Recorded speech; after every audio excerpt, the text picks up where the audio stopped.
اور قومیں کبھی صدیوں میں بنتی ہیں تو کبھی سالوں میں بنتی ہیں، اور افراد کبھی ایک دن میں بدل جاتے ہیں اور کبھی ان کو بدلنے کے لیے ایک پوری زندگی بھی ناکافی ہوتی ہے۔ لیکن ایک فکری اور عرفانی گہرائی جو حسین ترین طریقے سے پیش کی جائے، وہ اگر دل میں اتر جائے تو انفرادی طور پر جب ایک فرد، جو اقبال کہتے ہیں کہ ملت کے مقدر کا ستارہ، تو وہ ایک ستارہ بھی چمکتا ہے تو ماحول میں ایک جگنو کی سی روشنی ضرور پھیلتی ہے۔ اور اسی طرح اقبال نے ایک بہت سارے جو اپنے وقت میں انقلابات دیکھے اور جنگیں دیکھیں اور تحریکیں دیکھیں، اور پھر مغربی اور مشرقی روایات کا، سائنس کا، مذہب کا، ہر طرح سے کہنا چاہیے مضامین کا، حالات کا، مواقع کا جو مطالعہ کیا، تو اس سے ان کے کلام میں ایک تحریک آئی، اور وہ ایک تبدیلی آفرین ہے۔ وہ صرف دماغ کو نہیں چھوتی ہے، وہ دل کے تاروں کو چھوتی ہے، اور جب دل کے تاروں کو چھوتی ہے تو انسان محسوس کرتا ہے کہ یہ تو میرے ہی بارے میں ہے۔ تو کہیں وہ استعماری کیفیت تھی، کہیں روحانی جمود تھا، یعنی کیپٹلزم ہے اور فاشزم ہے، اور اس طرح اکنامک ڈسے کہنا چاہیے کہ ایک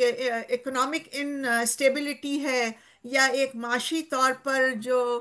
غیر متوازن نظام ہے کہ امیر انتہائی امیر ہے، غریب انتہائی غریب ہے، کسی کی عزت نفس کو کچلا جا رہا ہے تو کسی کو جانوروں کی سطح پر جو ہے وہ تصور کیا جا رہا ہے، اور کہیں مغربی اقوام جو ہیں وہ اپنے آپ کو اپنے زوم میں اعلیٰ ترین سمجھتی ہیں، اور جو مشرقی لوگ ہیں، جو غیر مغربی لوگ ہیں، ان کو وہ کمتر سمجھتی ہیں۔ تو وہاں اقبال اس دنیا کو ہمیں دکھاتے ہیں کہ یہ دنیا جو نظر آنی ہے، ہو رہی ہے نا آپ کی نظروں میں جیسی ہے، جو جیسی نظر آتی ہے یہ دنیا ایسی نہیں ہے، بلکہ وہ ایک ریالٹی سے ہمیں کہنا چاہیے کہ ایک آئیڈیل لائف کی طرف بھی لے کر آتے ہیں۔ لیکن وہ جو آئیڈیل لائف ہے وہ اس نظریے کے تحت دیکھ رہے ہیں جس کے ذریعے اللہ ہمیں دکھانا چاہ رہا ہے۔ تو وہ ایک کوئی ایسی دنیا میں نہیں لے جانے چاہ رہے ہیں جو یوٹوپیا ہے، وہ ایک ایسی دنیا میں لے جانا چاہ رہے ہیں جہاں ایک محبوب نے بھیجا ہے اسے کہ جاؤ اس دنیا کو ان نظریات سے، ان تصورات سے ہم آہنگ کرو۔ میں نے تو تمہیں دے دیا ہے، اب دیکھتا ہوں کہ کون اس دنیا میں جو بگاڑ لاتا ہے، اب تم اس دنیا کو سدھارو۔ تو ہم دیکھتے ہیں کہ وہاں پھر جہاں محمد صلی اللہ علیہ وآلہ وسلم کا ذکر ہے، وہاں کارل مارکس کا بھی ذکر ہے، تو وہاں نیتشے کا بھی ذکر ہے، تو وہاں جب مسلمان سائنسدانوں کا اور عمرانیات کے ماہرین کا ذکر ہے، تو وہاں مغربی مفکرین کے بھی بارے میں اقبال نے بہت مثبت انداز میں بھی گفتگو کی ہے، اور ان کی جو تنقید کے لیے ان کے کلام میں، ان کی باتوں میں، ان کے نظریات میں جو مواد ہے اس کا بھی ایک کہنا چاہیے کہ تجزیاتی جائزہ لیا، اور پھر بتایا کہ یہ خرابیاں مغرب میں ہیں، اور قرآن کے جو حامل ہیں انہوں نے اس قرآن سے ناانصافی کر کے کیا کیا غلط چیزیں اس میں پیدا کر دی ہیں۔ تو پھر ہم دیکھتے ہیں کہ اقبال کا جو کلام ہے وہ روایت کا اور جدت کا ایک خوبصورت امتزاج ہے۔ اسی وجہ سے اقبال جو ہیں غالباً پاکستان میں اتنے مقبول نہیں ہوں گے جتنے وہ دیگر ممالک میں، جس میں اسلامی بھی ہیں اور غیر اسلامی بھی ہیں، کیونکہ ہم نے تو بدقسمتی سے اقبال کو لب پہ آتی ہے دعا یا پھر کوک اسٹوڈیو یا پھر غزلوں اور شاعروں تک محدود کر دیا ہے کہ ان کو سنیں اور ان کو جھومیں، اور یوم پاکستان جس طرح ہے اور اس میں آج یوم آزادی ہے تو ہم کچھ اقبال کو ایک رسمی طور پر یاد کر لیں، ورنہ ان کے کلام کی قوت سے قوم کی تقدیر بدل سکتی ہے۔ اور یہی کلام انہوں نے کہیں غزل کی صورت میں، کہیں ربائی کی، کہیں مثنوی کی، جیسے کلاسیکل بالکل کہنا چاہیے کہ یہ یونریز ہیں، اصناف ہیں، تو کہیں انہوں نے جو ہے ان کو فکری موضوعات سے، آج کے موضوعات سے، سوچنے کے موضوعات سے، جہاں شعراء نے صرف شاعری کو عشق سے اور عشق مجازی سے اور جو ہے محبوب کی زلفوں سے لے کر محبوب کی کمر تک محدود کر دیا تھا، وہاں اقبال نے ستاروں سے آگے جہاں اور بھی وہاں تک اس تمام یونرا کو پہنچا دیا کہ یہاں تک تم دیکھو، شاعری تمہیں زمین سے اٹھا کر، تصوف سے اٹھا کر، مغربی فلسفے سے اٹھا کر جو ہے وہ کائنات کے آخری سرے تک لے جا سکتی ہے۔ جس طرح اقبال نے کہا کہ سبق ملا ہے یہ معراج مصطفیٰ سے مجھے، کہ عالم بشریت کی زد میں ہے گردوں، کہ بشر کیا چیز ہے، اس کی زد میں کیا ہے، لیکن یہ کس طرح تم پر آشکار ہوگی۔ تو آج ہم انشاءاللہ اس جمال کو اقبال کے کلام کے ذریعے دیکھتے ہیں۔ اچھا، اس خوبصورت نظم میں جو سب سے اہم ترین مکالمہ جو آدم اپنے رب سے کر رہا ہے، یا ایک بچھڑا ہوا جو ہے عاشق اپنے محبوب سے کر رہا ہے، تو جو جواب ہے، جو سوال ہے، جو خیال ہے، وہ تمام کے تمام اس شعور کے گرد گھومتا ہے جس مقصد کے لیے انسان کو اللہ نے بھیجا، اور جو خوبی دی جو جانوروں میں نہیں ہے۔ تو یہ شعور کیا ہے جو ہم بار بار کانشیسنس کی بات کرتے ہیں، کہ انسان جو ہے وہ کائنات کا شعور ہے۔ اس کو بالکل آسان الفاظ میں سمجھنا ہو تو شعور کو ہم سمجھیں، تاکہ اقبال کے کلام کو ہمیں آسانی سے اور سمجھنے میں مدد ملے۔ جب انسان، آپ اپنے آپ کو کائنات کا، دنیا کا مرکز سمجھ لیں، جب آپ یہ جان لیں کہ آپ کے اندر دنیا کے سارے راز موجود ہیں، اور آپ ان تمام چیزوں کو جو کائنات میں موجود ہیں، آپ ان تمام چیزوں سے اپنے آپ کو بلند تر ہو کر دیکھتے ہیں، اور آپ اس طرح ہیں جس طرح آپ ہوائی جہاز میں موجود ہیں، اور پھر زمین آپ کو کتنی چھوٹی نظر آتی ہے۔ وہ گھر جو ہوتے ہیں وہ چھوٹے چھوٹے لیگو کا شاید ایک بلاک ہوگا، اس سے بھی چھوٹا نظر آتا ہے۔ تو دنیا کی تمام چیزوں سے بلند ہو کر جب آپ دیکھنے کی صلاحیت پا جاتے ہیں، تو پھر آپ کا شعور وہاں سے شروع ہوتا ہے۔ اور جب شروع ہوتا ہے تو وہ کہاں سے ہوتا ہے؟ میری اپنی ذات کی ایک عظیم تفہیم ہے، ایک گرینڈ، میں خود، میری ذات بحیثیت انسان ایک گرینڈ نیریٹو ہے۔ جب یہ نیریٹو مجھ سے گفتگو کرتا ہے، اور میں اپنے نیریٹو سے گفتگو کرتی ہوں، اور میں جب اپنی اس میں کو سمجھ جاتی ہوں، اس عظیم تفہیم کو سمجھ جاتی ہوں، تو پھر میں اپنے خالق کے نیریٹو کو بھی سمجھ جاؤں گی، میں اپنے خالق کی دیگر مخلوق کی تفہیم کو بھی آسانی سے کر سکوں گی۔ تو جو خودی ہے وہ کیا ہے؟ میری اپنی ذات کا بہت وسیع اور بلند شعور۔ لیکن بدقسمتی سے انسان کے بارے میں یہ بات بھی صحیح ہے کہ ہم اپنی جہالت کو نظر انداز کرنے کی لامحدود صلاحیت رکھتے ہیں۔ جو کچھ ہم سمجھتے ہیں، جو کچھ ہم پرسیو کرتے ہیں، ہم یہ نہیں سمجھتے کہ جو ہمارے ذہن میں جو اللہ تعالیٰ نے تخیل کی قوت دی ہے، اور معلومات کو، علم کو ایبزارب کرنے کی قوت دی ہے، وہ اتنی زیادہ ہے کہ اگر اس کی ہم ہر ایک کی تفہیم کرنے لگ جائیں تو ہمارے پاس کچھ کرنے کو ہی نہ ہو۔ تو ہمارا دل، ہمارا دماغ جو ہے وہ اس کو اسکرین آؤٹ کرنا شروع کر دیتا ہے، جس طرح ہم کہتے ہیں ہم زوم ان یا زوم آؤٹ ہو جاتے ہیں۔ تو پھر ایک محدود ہمارے پاس ایک علم آتا ہے جو ہم اس کو پرسیپشن کہہ سکتے ہیں۔ اسی پرسیپشن کے اندر اگر ہمارا پرسیپشن،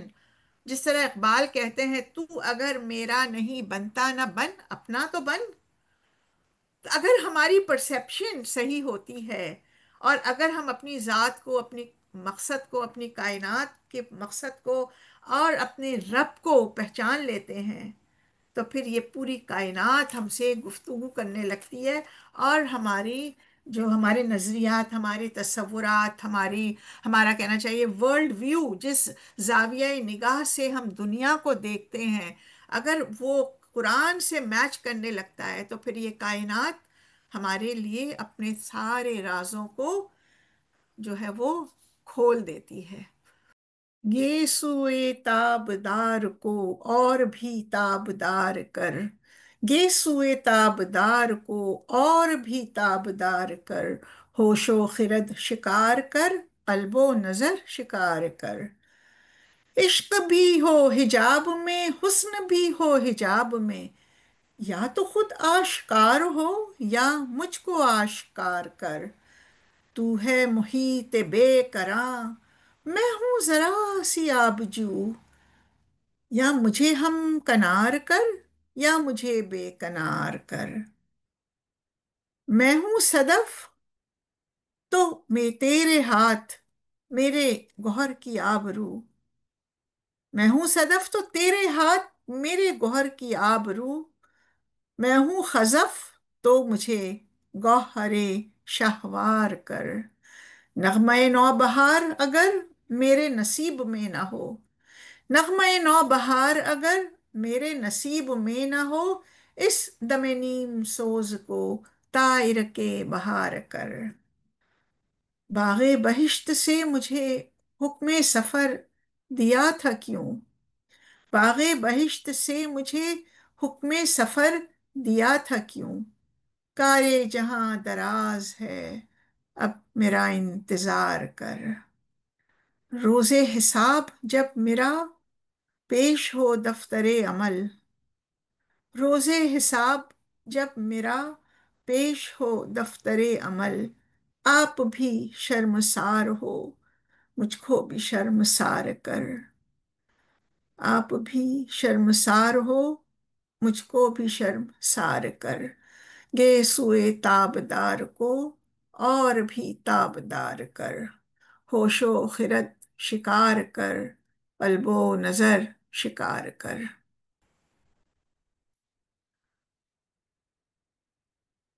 آپ نے محبوب کی زلفوں کا تو اکثر غزلوں میں سنا ہوگا، اور بس شاعر جو ہے وہ ناپتا ہی رہ جاتا ہے۔ آج یہاں دیکھیں اس رب جمال، اس خوبصورت رب کا جلوہ جو ہمیں نظر نہیں آ رہا، لیکن ایک محبوب کو دیکھنے کی جو تڑپ ہے، جو تجلی اس کی ہے، اس تجلی کے تو ہم متمحل نہیں ہو سکتے ہیں۔ اقبال خوبصورت انداز میں کہتے ہیں کہ اے میرے محبوب، مجھے تجھے دیکھنے کی جو ایک بے چینی ہے، ایک میرے اندر تیرا جمال جو میں سہ نہیں سکتا، لیکن ایک شوق ہے، اور وہ شوق یہاں تک ہے کہ تیرا حسن اگر میرے دائرہ حواس میں آ جائے تو میرا جسم، میری عقل، میرے ہوش، میرے حواس، میری محبت، میری نظر، سب کچھ تیرے عشق میں محو ہو کر فنا ہو جائیں، تیرے اسیر ہو جائیں، تیرے حسن میں کھو جائیں۔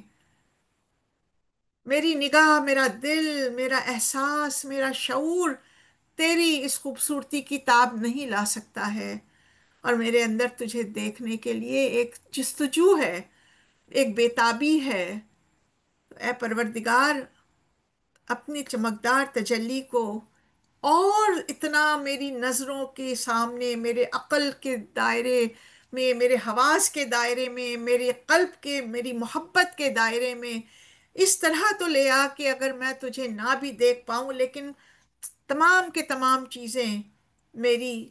انفرادی طور پر بھی، یعنی ایک انسان جو تو نے بنایا، جو ایک جسم نہیں ہے بلکہ اس کے اندر تو ایک سمندر ہے، ایک شعور ہے، ایک صلاحیتوں کا ایک بے کنار تو نے جو ہے ایک انداز رکھا ہوا ہے، وہ سب کے سب تیری ایک نگاہ سے، تیری ایک تجلی سے تیری گرفت میں آ جائیں گے، اور وہی کریں گے جسے تو نے کہا ہے۔ اب یہاں دیکھیں دوسرے شعر میں کیا خوبصورت انداز ہے کہ تیری تجلی نہیں ہو رہی ہے تو میری بےتابی تو دیکھ، عشق بھی ہو حجاب میں، حسن بھی ہو حجاب میں، یا تو خود آشکار ہو یا مجھے آشکار کر۔ یعنی محبوب جو ہے کب تک نظروں سے اوجھل ہوگا؟ اگر محبوب اوجھل ہے تو عشق کو بھی نہیں پتا کہ اس کو محبوب کے چاہنے کا کیا لیول ہے، کیا معیار ہے۔ تو اے میرے محبوب، اور یہاں اللہ تعالیٰ کو اقبال حسن کہتے ہیں، یعنی ایک حسن کامل، تیری تجلی، تیری وسعت، تیرا حسن جو ہے وہ حجاب میں ہے، اور تو چاہتا ہے، تو نے مجھے زمین میں بھیجا ہے اور تو چاہتا ہے کہ میں تجھ سے محبت کروں، تو میری محبت تو تڑپ رہی ہے، لیکن محبت تو یہ چاہتی ہے کہ محبوب اتنا آشکار ہو جائے کہ وہ محبوب کے جلوے کا ایک ایک ہر زاویے سے وہ حسن دیکھ لے۔ تو تو مجھے ایسا بنا دے، یا تو کہ اگر میں تجھے نہیں دیکھ سکتا ہوں لیکن میرا دل، میری ذات تیری حقیقت کو پالے، تیرے حسن کو پالے۔ یہاں دیکھیں کہ اقبال جو گفتگو کر رہے ہیں وہ انسان کی ایک خودی ہے، جس خودی کو بلند کرنا ہے کہ وہ اپنے محبوب کو پالے، کہ خدا بندے سے خود پوچھے بتا تیری رضا کیا ہے۔ اب آپ دیکھیں ایک خوبصورتی کا تصور آپ لے کر آئیں ذہن میں، آپ ایک امیجری کریں کہ اللہ خوبصورت ہے، اللہ جمیل ہے، اس کو جمال سے جو ہے وہ محبت ہے، اور رسول اللہ صلی اللہ علیہ وآلہ وسلم نے فرمایا کہ نماز جو ہے اس کا حسن کیا ہے، کہ تم اس طرح نماز پڑھو کہ تمہیں اللہ نظر آ رہا ہو، یہ حسن کی تکمیل۔ تو اے اللہ، تیری تجلی، تیری وسعت اور تیرا حسن اس طرح ہو جائے کہ وہ میری ذات کے اندر نظر آئے، کیونکہ عاشق جو ہے وہ تو محبوب کو اپنی ذات میں ایبزارب کرنا چاہتا ہے، وہ چاہتا ہے کہ بالکل میں اسی کی طرح ہو جاؤں۔ اور آپ دیکھیے کہ جب ایک بچہ ہوتا ہے اس کو اپنی ماں سے محبت ہوتی ہے تو وہ اپنی ماں کی ایک ایک چیز کو دیکھتا ہے، اور کس طرح نماز پڑھ رہی ہے، کس طرح چل رہی ہے، کس طرح گفتگو کر رہی ہے، کس طرح کھا رہی ہے۔ اور اگر ہم عام دنیا میں بھی دیکھیں کہ جو آئیڈیلز انسان بناتا ہے اور پھر وہ چاہے کسی بدصورت آئیڈیل کو اپنا محبوب بنا لے، تو وہ اس کی طرح آج ہم دیکھتے ہیں نوجوانوں کو ٹک ٹاک پر، اگر وہ ٹیٹو بھی لگ رہا ہے، وہ بالوں کا عجیب سٹائل بھی ہے، گفتگو کا انداز بھی تبدیل ہو گیا، سوچنے کا انداز بھی تبدیل ہو گیا، لباس بھی تبدیل ہو گیا، یعنی وہ ہر چیز جو ہے وہ تبدیل ہو جاتی ہے انسان کو، جس سے رغبت ہو جائے، محبت ہو جائے۔ تو اے میرے پروردگار، اگر تو بھی حجاب میں ہے، میں بھی حجاب میں ہوں، تو مجھے اس طرح کر دے کہ میں تیری تجلی کا ایک پرتو، ایک سایہ دنیا میں بن جاؤں، اور مجھے دیکھ کر لوگوں کو یاد آئے کہ ایک حسن کس طرح ہے، ایک محبوب کس طرح ہے۔ لیکن اب دوسری شعر میں آپ دیکھیں کہ کیا خوبصورت محبوب کی وسعت کا اندازہ، اور پھر یہاں آپ دیکھیں کہ ایک جو کمپیریٹیو انالیسز ہے، کہ یہاں تو وہ اس خودی کو اپنی خودی میں ضم کر کے اللہ سے اتنا نزدیک ہونا چاہ رہے ہیں، اور یہاں پہلے کمپیر کر رہے ہیں کہ اے اللہ تو کہاں اور میں کہاں، کیا تیری ذات اور کیا میری ذات۔ لیکن اے محبوب، تیرے اندر، تیری ذات کو اپنے اندر، دونوں کو ایک ہو جانے کی جو تڑپ ہے، ایک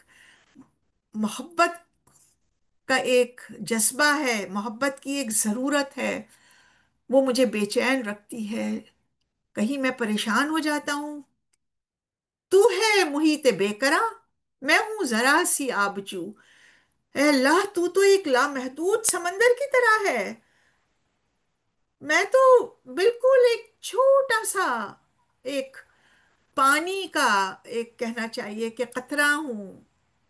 ایک چھوٹا سا میں ایک ندی کی مانند ہوں۔ اور ہم نے دیکھا کہ حدیثوں میں بھی کہیں اللہ تعالیٰ جو کہ نبی صلی اللہ علیہ وسلم فرماتے ہیں کہ دنیا جو ہے وہ ایک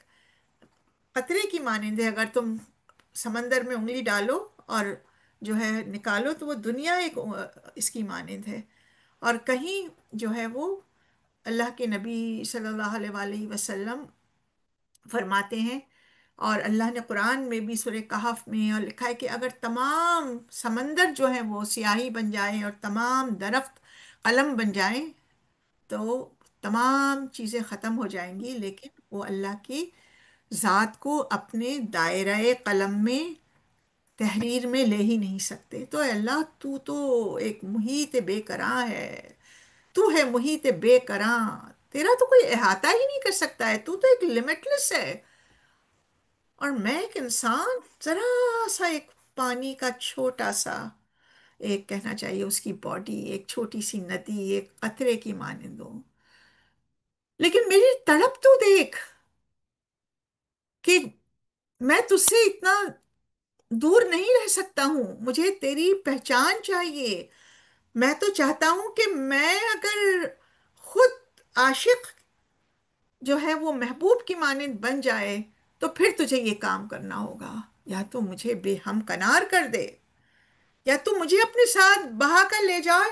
کہ میں تیرے لیول پر آ جاؤں، میں تیرے ساتھ ساتھ سفر کروں، میں تیرے ساتھ ساتھ بہوں، یا پھر تو مجھے بھی بے جو ہے اس طرح کر دے کہ بے کنار ہو جاؤں، لامحدود ہو جاؤں، اور میں بھی تیری طرح وہ وسعت کو پالوں۔ اب دیکھیے کہ کیا خوبصورت اقبال جو ایک کمپیریٹیو انالیسس ہے اس کو پیش کرتے ہیں۔ کہیں تو وہ اپنے آپ کو کہتے ہیں کہ میں بالکل ہی ایک آبجو ہوں، اور کہیں وہ کہتے ہیں کہ خودی کا نشیمن تیرے دل میں ہے، فلک جس طرح آنکھ کے تل میں ہے، یعنی کہ میری خودی میری ذات اتنی لامحدود ہے کہ اس کے اندر جب ایک آنکھ کے تل میں پورا آسمان سما سکتا ہے، تو میرے اندر جو ایک شعور اللہ نے دیا ہے، وہ شعور اللہ کی حقیقت کو، کائنات کی حقیقت کو، اپنی ذات کی حقیقت کو، سب کچھ کو وہ اپنے اندر وہ سمیٹ سکتا ہے۔ اور یہاں پھر ہمیں دیکھنا ہے کہ اقبال جو خودی کا ایک تصور اب بالکل ڈائریکٹ ہمیں یہاں پیش کر رہے ہیں، یہاں بھی آپ کو ایک نظر آئے گا ایک کمپیریٹیو انالیسز۔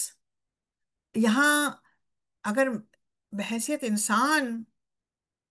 اے رب تو نے مجھے اگر چھوٹا سا پیدا کیا ہے تو تیرے ہی تو ہاتھ میں ہے، میں اپنی خودی کو اپنی ذات کو کس طرح قیمتی بنا سکتا ہوں؟ میں ہوں صدف تو تیرے ہاتھ میرے گوہر کی آبرو، میں ہوں صدف تو تیرے ہاتھ میرے گوہر کی آبرو، میں ہوں خزف تو مجھے گوہرے شہوار کر۔ اب یہاں دیکھیں کہ کیا خوبصورت انداز ہے۔ اگر میں صدف ہوں، یعنی میرے اندر ایک میں کھول کی مانند بھی ہوں، اور میرے اندر ایک موتی رکھنے کی صلاحیت ہے، تو اب یہ جو میری خودی کا موتی ہے یہ تو نے ڈال دیا ہے، لیکن اب تیرے ہی ہاتھ میں اس موتی کو چمکدار بنانے کی، آبدار بنانے کی، تابدار بنانے کی قوت تیرے ہاتھ میں ہے۔ تو اب میری خودی کی عزت تیرے ہی ہاتھ میں ہے، اور اگر میں یہ نہیں کر سکتا ہوں یا میرے ہاتھ میں نہیں ہے، میں شعور کی، میں خودی کی ان بلندیوں تک نہیں پہنچ پایا جہاں نے مجھے دیکھنا چاہا ہے، جس کے لیے نے مجھے خلیفہ بنایا ہے، اور اگر سمجھتا ہے کہ میں ایک عام پتھر ہوں تو پھر تیرے ہی تو ہاتھ میں یہ قوت ہے کہ مجھے ایسا موتی بنا دے جو بادشاہ کے تاج میں لگنے کے لائق ہو۔ آپ دیکھیے میری قیمت تو محبوب تو ہی طے کرے گا۔ اب آپ اقبال کا جوش کلام دیکھیں اور اقبال کا کانفیڈنس دیکھیں کہ یہ وہ انسان ہے جو قرآن میں موجود ہے، یہ وہ انسان نہیں ہے جو بالکل اپنے آپ کو اللہ کے سامنے بے بس سمجھتا ہے، گو کہ وہ ہے، لیکن اگر وہ غلام ایسا بے بس ہو تو پھر اس کو اتنا زبردست کلام دینے کی کیا ضرورت، اتنا بڑا کام دینے کی کیا لاجک؟ تو اے انسان، تو اپنے آپ کو پہچان، اے میرے پروردگار، تو نے مجھے دنیا میں بھیج دیا ہے، اور اگر ابھی میری خودی اجاگر نہیں ہوئی ہے تو اس کی عزت، اس کی آبرو، اس کو چمکدار بنانا، اس کو بلندی تک پہنچانا، وہ بھی تو تیرے ہاتھ میں ہے، تو میری مدد کر۔ اور اگر میں ابھی تک کائنات سے اپنے رشتے کو، تجھ سے اپنے رشتے کو، اپنی ذات سے اپنے رشتے کو نہیں جوڑ پایا ہوں، تو پھر تو میرے اس پتھر نما وجود کو اس قابل کر دے کہ وہ موتی بن کر بادشاہ کے تاج میں لگنے کے قابل ہو جائے، یعنی اس لیول تک میری خودی پہنچ جائے۔ تب یہاں جو خودی کا ایک خوبصورت تصور ہے، جس کو اقبال توحید سے الگ نہیں کرتے، اور ایک شعر تو ہے خودی کا سر نہا ہم نے پڑھا، لا الہ الا اللہ، لیکن اب وہ جو سر نہا ہے وہ اقبال کی مختلف نظموں میں کس خوبصورتی کے ساتھ مختلف طریقے سے اجاگر ہوتا ہے، اس کی تشریح ہوتی ہے، وہ ایک غور طلب چیز ہے۔ تو اس میں جو سب سے بڑی چیز اگر ہم دیکھتے ہیں کہ اقبال ہمیں اس شعوری دینداری کی طرف لانا چاہتے ہیں، جو ایسی خودی بنتی ہے جو اپنی ذات کو اور کائنات کو پہچان کر اپنے رب تک پہنچ جاتی ہے۔ تو اب یہ جو انسان کی شعوری دینداری ہے، جو انسان کی خودی ہے، وہ کیا چیز ہے؟ تو اس میں پہلی چیز جو اقبال ہمیں سمجھانا چاہ رہے ہیں کہ آپ اس کار جہاں میں جو ہے اپنے آپ کو تو پہلے پہچانیں کہ آپ کو اللہ تعالیٰ نے جو شعور دیا ہے، تو آپ کے شعور کا کیا لیول ہے، آپ کی خودی کا کیا لیول ہے، آپ کے اندر جو روحانی اور اخلاقی اور تخلیق کی ایک کریٹو پاور ہے، ایک اسپریچول پاور ہے، ٹھیک ہے نا، آپ کے اندر ایک مورل پاور ہے، جو آپ کو اللہ سے ملنے میں مدد دیتی ہے، کائنات کو، اللہ تعالیٰ کی کائنات کو تشکیل دینے میں، اس کو خوبصورت بنانے میں مدد دیتی ہے۔ تو اپنی آپ کی یہ خودی کیا ہے؟ یہ ایک جو جوہر آپ کے اندر اللہ نے رکھا ہے، یہ ایک جو نور رکھا ہے، یہ نور جہاں ہوتا ہے وہاں اندھیرا نہیں ہوتا ہے۔ ایک نور جہاں ہوتا ہے وہ اپنے آپ کو پھیلانے کی ایک جد و جہد میں لگا رہتا ہے، اسی لیے خودی خاموش نہیں رہتی ہے۔ خودی یا تو سیلفی کی صورت میں ابھرتی ہے، جہاں شعور کا لیول اتنا کم ہے کہ صرف اپنی آپ کو، اپنی سیرت کو نہیں، اپنی صورت کو دیکھ کر، اپنے لباس کو دیکھ کر، اپنے میک اپ کو دیکھ کر، اپنے لباس کو دیکھ کر ہم ایک ایسا ہینگر بن جاتے ہیں کہ وہ جو ایک مینیکوئن کی طرح شوکیس میں لگا ہے، لیکن اس کی اپنی کوئی ویلیو نہیں ہے۔ تو وہ مینیکوئن جس میں کوئی جان نہیں ہے، وہ تو ایک ڈسپلے ہے جو ایک مینوفیکچرر کی چیزوں کو دکھا رہا ہے۔ تو جب ہماری خودی اندر سے بیدار نہیں ہوتی ہے تو پھر یہ تمام چیزیں جو ہیں ہمیں ہینگر کے طور پر یوز کرتی ہیں، اور ہم ایکچولی پروموٹ اپنے آپ کو نہیں کر رہے ہوتے ہیں، ہم اس ڈیزائنر کو کر رہے ہوتے ہیں، اس برانڈ کو کر رہے ہوتے ہیں۔ تو خودی جو ہے وہ خاموش رہنے والی چیز نہیں ہے، لیکن اگر وہ ایک تخلیقی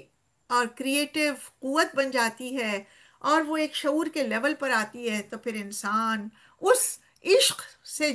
زندہ رہتا ہے جو توحید کا عشق ہے۔ اور پھر جس طرح وہ خاموش نہیں رہتی ہے، خودی خودی ایک بے چین جو ہے ایک انسان کے اندر رہتی ہے، وہ عمل کے ذریعے اپنے آپ کو اظہار کرنا چاہتی ہے۔ اسی لیے عمل کا جو پیغام ہے وہ طاقتور ترین پیغام اقبال نے دیا ہے۔ تو جو چیز آپ کو عشق دیتی ہے، وہی چیز آپ کو عمل پر ابھارتی ہے، اور پھر وہی عشق اور عمل آپ کا اسی راستے میں جد و جہد سے نکھرتا ہے۔ اب آپ دیکھ لیں کہ آج کا انسان،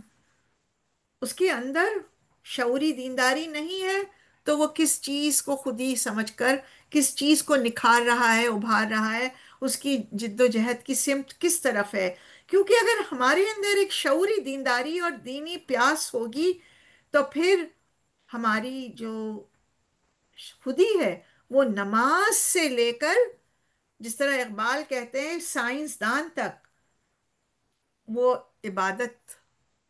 کو شامل کر لے گی، کہ میری نماز جو ہے وہ بھی عبادت ہے، اور میرا کائنات کو دیکھنا وہ بھی عبادت ہے۔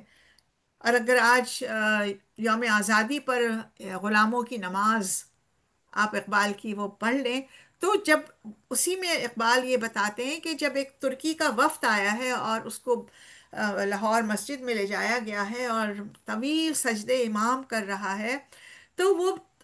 ترکی کا وفد ہے، وہ کہتا ہے کہ یہ آپ کی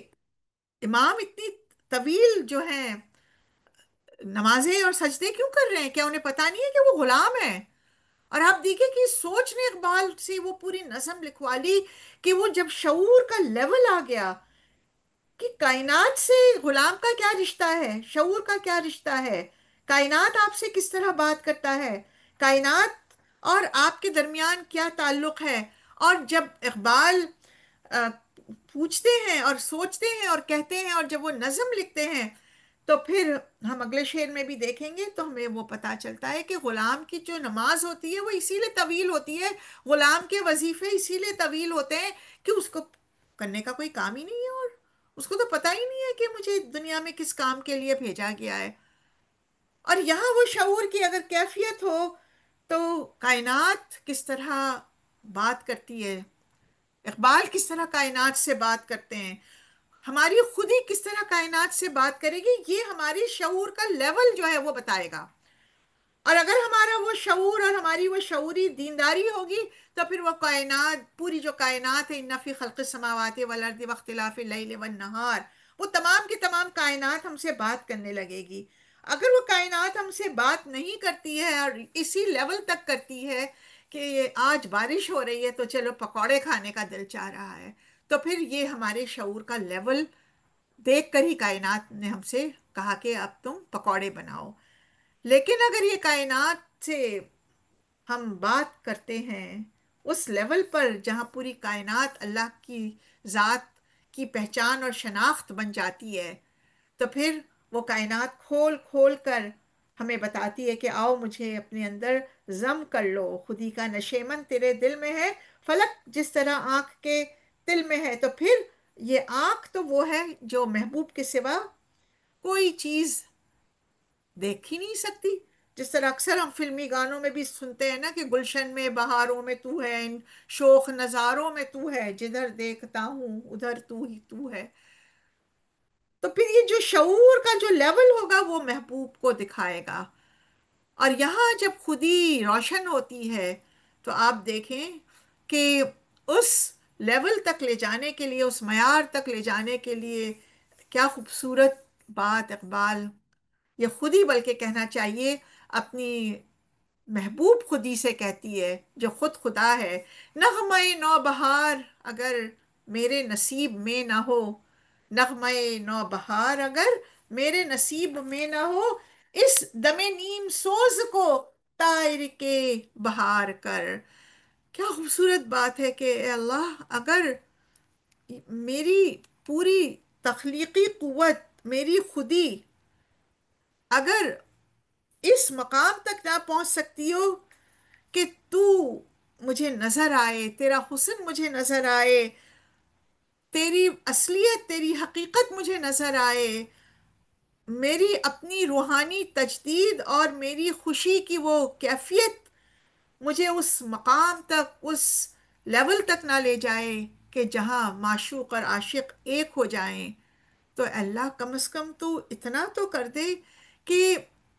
میری اس تڑپ کو، میرے اس سوز کو اس لیول تک تو لیا جس طرح ایک چھوٹا سا پرندہ بہار میں پتہ چلتا ہے کہ وہ جب ایک اپنا ترانہ گاتا ہے تو معلوم ہوتا ہے کہ وہ بہار کی آمد کا پیامبر ہے۔ تو اے اللہ، میرے ہوش کو، میری خودی کو کم از کم اس پرندے کی مانند تو کر دے کہ وہ تیری پہچان بن جائے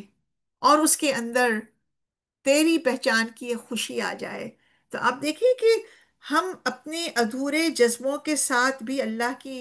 نظر میں ادھورے نہیں ہو سکتے ہیں، اگر ہمارے اندر یہ سوز ہو اور یہ تڑپ ہو اپنے محبوب سے ملنے کی۔ تو اے اللہ تم میری تخلیقی خودی کو منور کر دے، میرے اندر ایک کائنات ہے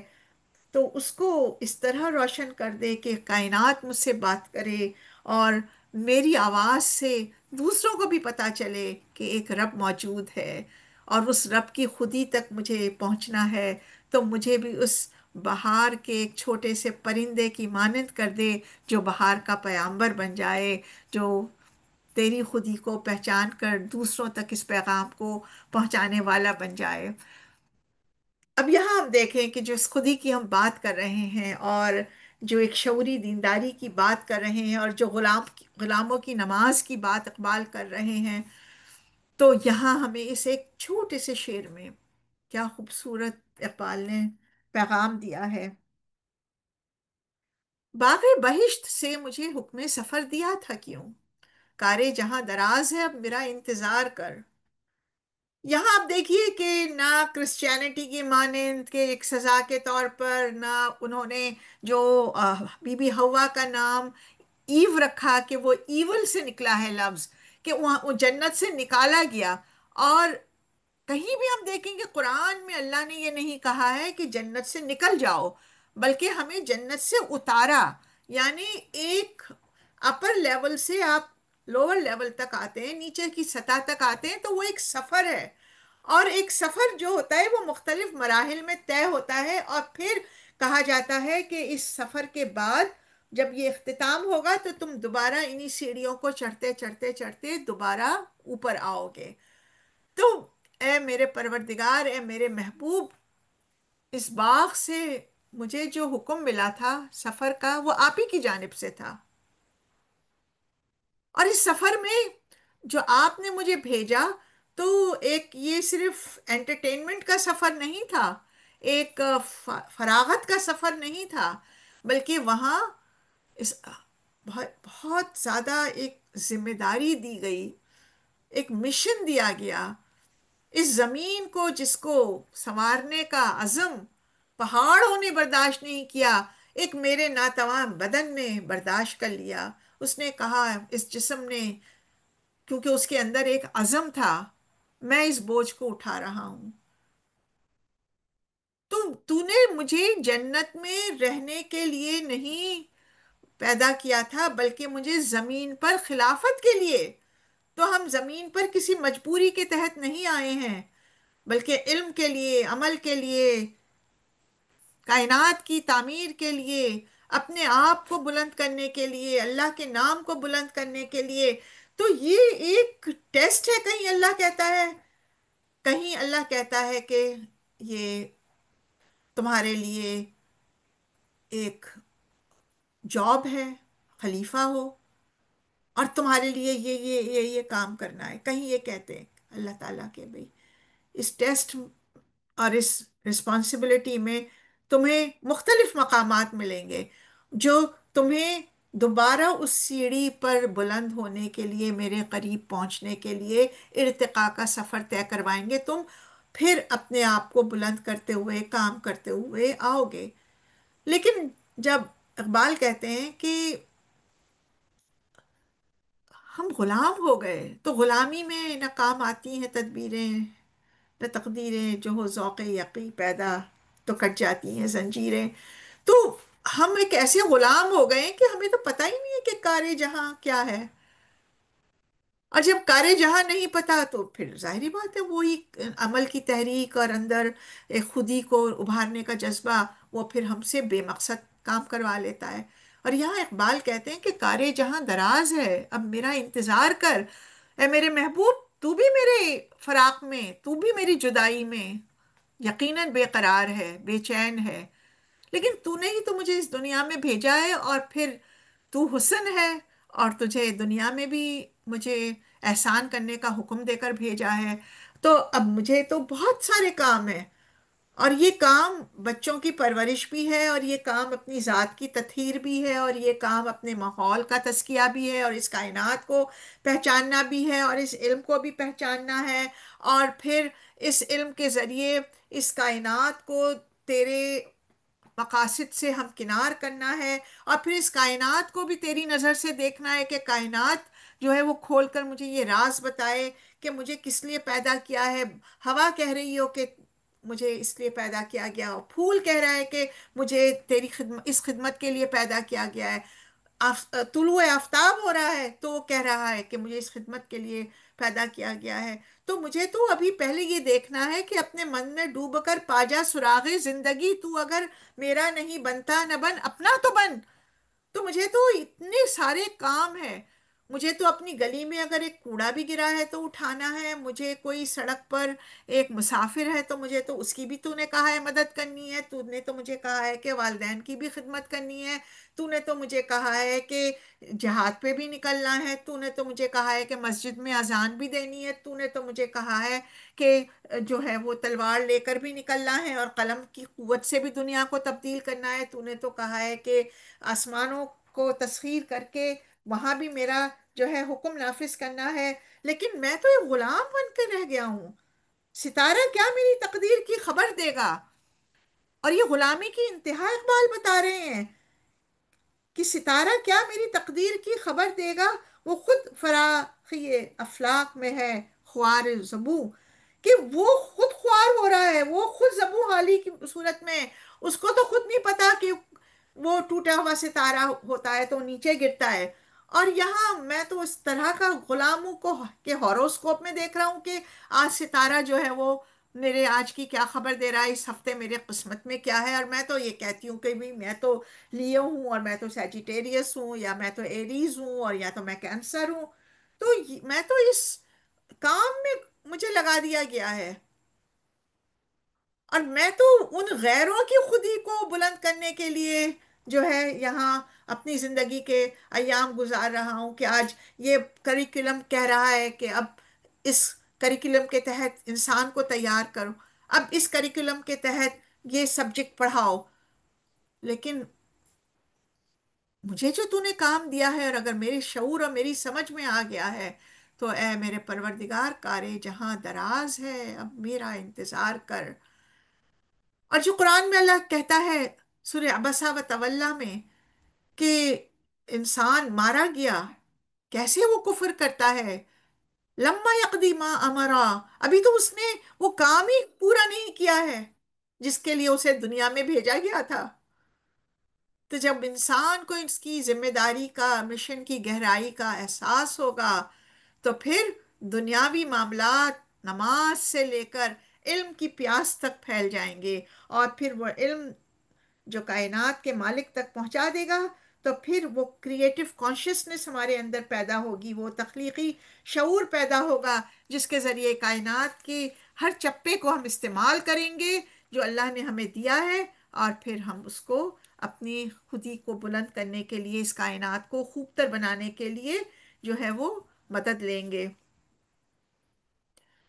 اور اب دیکھیے محبوب، تو نے جب مجھے بھیجا ہے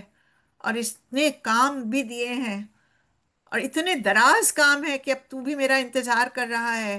میں بھی اس کام کو مکمل کر کے تیرے پاس آنے کے لیے تڑپ بھی رہا ہوں، لیکن خوف بھی ہے، محبوب سے ملاقات بھی کرنی ہے اور محبوب کے آگے سرخرو بھی ہونا ہے۔ یہ دو کام اکٹھے بڑے مشکل ہیں۔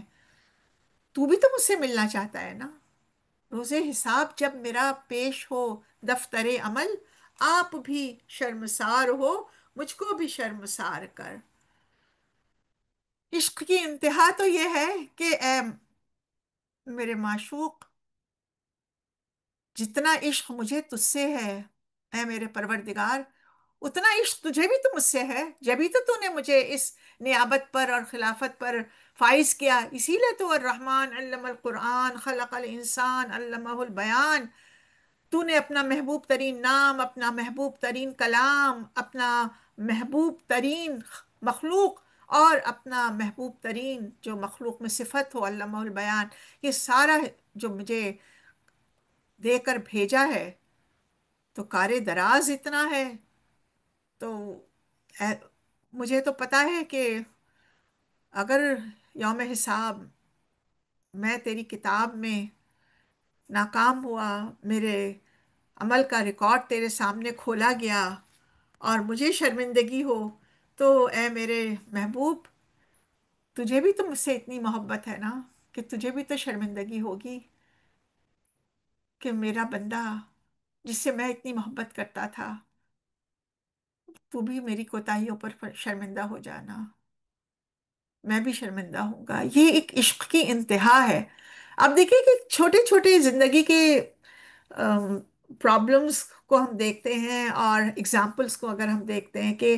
ایک ماں اپنی اولاد کی کتنی خوبصورت تربیت کرتی ہے، ایک استاد اپنے شاگرد کو کتنی محبت سے پڑھاتا ہے، اور پھر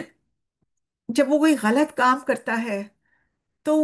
کبھی بھی جس سے محبت ہو، ایک استاد، ایک ماں یہ نہیں کہے گی کہ میرا بچہ ہی ایسا ہے، بلکہ پہلے اپنے اندر ایک احساس ندامت پیدا ہوتا ہے کہ میں نے سکھایا تو بہت تھا، مجھے تو خود شرمندگی ہو رہی ہے اس کے اس عمل سے۔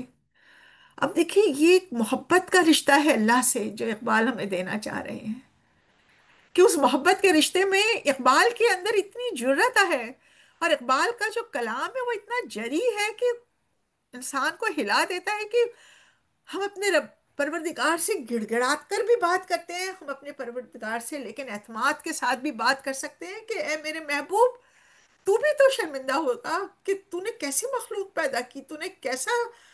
عاشق پیدا کیا کہ جس کو دیکھ کر مجھے خود شرمندگی ہو رہی ہے۔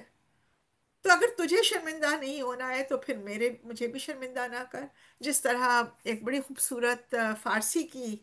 جو ہے اقبال نے اپنے کلام میں کہا ہے کہ اے اللہ، تو کہاں، تیرا کیا مرتبہ، اور میں تو تیرے سامنے کچھ بھی نہیں ہوں، اور روز حشر تو مجھ سے حساب کتاب نہ لینا، کیونکہ مجھے پتا ہے کہ میں شرمندہ ہو جاؤں گا۔ لیکن اگر یہ ناگزیر ہو کہ تجھے حساب کتاب میرا لینا ہی ہے، تو محمد صلی اللہ علیہ وآلہ وسلم کے سامنے نہ لینا، کیونکہ اس موقع پر اگر ہم قرآن کو جوڑیں اور ہم یاد کریں سورہ فرقان میں اللہ تعالیٰ کہتا ہے کہ رسول اللہ صلی اللہ علیہ وسلم کہیں گے، وقال الرسول یا رب ان اتخذوا هذا القرآن ان قومی اتخذوا هذا القرآن مہجورا، اے میرے پروردگار، میرے ان لوگوں نے، میری اس قوم نے اس قرآن سے ہجرت کر لی تھی، اس کو چھوڑ دیا تھا، اس کو مذاق کا نشانہ بنا دیا تھا۔ روز حساب جب میرا پیش ہو دفتر عمل، آپ بھی شرمسار ہو، مجھ کو بھی شرمسار کر۔ یہ وہ پیغام ہے جو اقبال کا ہم تک پہنچے، اور آج یوم آزادی بھی ہے تو ہم تجدید کریں اس عہد کی جو ہم نے اللہ سے کیا ہے، اس عہد کی جو ہم نے اللہ کے نام پر اس ملک عزیز کو پایا،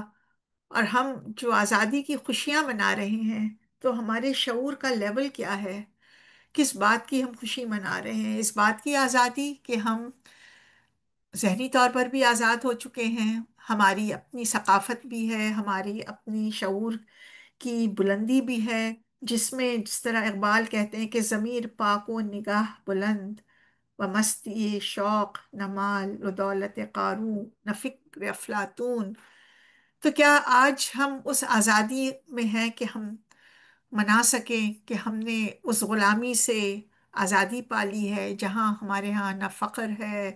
وہ والا فقر نہیں کہ ہم ورلڈ بینک کے غلام ہیں، بلکہ وہ فقر کہ قارون کی دولت بھی مل جائے لیکن ہمارے اندر وہ بے نیازی ہو۔ آج وہ قوم جو پوری اپنے آقاؤں سے آج بھی بھیک مانگتی ہے، آج بھی ان کی طرف دیکھتی ہے، آج بھی غربت ہے، آج بھی اس آقائے نامدار جس نے کہا تھا کہ جاہلیت کے بت میرے قدموں تلے ہیں، جس نے گورے اور کالے کا فرق مٹا دیا، جس نے عرب اور عجم کا فرق مٹا دیا، جس نے امیر اور غریب کا فرق مٹا دیا، جس نے عصبیت کا فرق مٹا دیا، جس نے عورت کو آزادی دی، جس نے عورت کو اس بلندی پر پہنچا دیا کہ حج پر جو ایک سلیکٹو ٹاپکس تھے اس میں کہا کہ میں تم سے اپنے آپ سے جو ہے، تم اللہ سے جب ڈرو تو اس میں تم ڈرو کہ تم عورت کے ساتھ کیا معاملات کرتے ہو۔ تو آج ہم یہ دیکھیں کہ ہم نے اس معاشرے کو جو بنایا ہے، کارے جہاں دراز ہے اب میرا انتظار کر، تو اس دراز کام کو کہیں سمیٹ کر کسی ایک دراز میں رکھ کر ہم ان دنیاوی معاملات پر پہنچ گئے کہ جہاں ہمیں کچھ بھی نظر نہیں آتا، یہ مال و دولت دنیا، یہ رشتہ و پیوند، بتانے وہم و گما، لا الہ الا اللہ۔ تو یہ بت جو ہیں وہ اتنے ریئل بن چکے ہیں کہ ہم ان عصبیت سے، ان جاہلیت سے، ان رسومات سے، ان خرافات سے نکل ہی نہیں پائے، اور ان خرافات میں کھو کر اس طرح ہو گئے ہیں کہ امت روایات میں کھو گئی، امت خرافات میں کھو گئی، دین ایک طرف رہ گیا، علم ایک طرف رہ گیا۔ تو آئیں ہم اللہ سے دعا کریں کہ اللہ ہمارے اس اسلامی ملک کو، جو ہم کہتے ہیں کہ اقبال اس کے آئیڈیالوگ ہیں، اور اقبال نے نظریہ پاکستان پیش کیا، اور وہ نظریہ پاکستان کیا ہے؟ وہ قرآن ہے۔ تو اللہ ہمیں اس قرآن کی طرف تو واپس لے جا کہ جہاں ہم تیرے آگے آئیں تو نہ تو شرمسار ہو، نہ میں شرمسار ہوں۔ تو اللہ ربی اوزعنی ان اشکر نعمتک التی انعمت علی وعلی والدی وان اعمل صالحا ترضاہ واصلح لی فی ذریتی انی تبت الیک وانی من المسلمین۔ کہ اللہ ہم سب کو یہ قوت عطا فرما دے کہ ہم تیری قوت کے تحت آ جائیں، اور تو جیسے کہ اللہ کے نبی صلی اللہ علیہ وسلم نے فرمایا کہ میری پیشانی کے بال اپنی مٹھی میں پکڑ کر مجھے اپنی طاعت کی طرف پھیر دے کہ میں تیری نعمتوں کا شکر ادا کر سکوں۔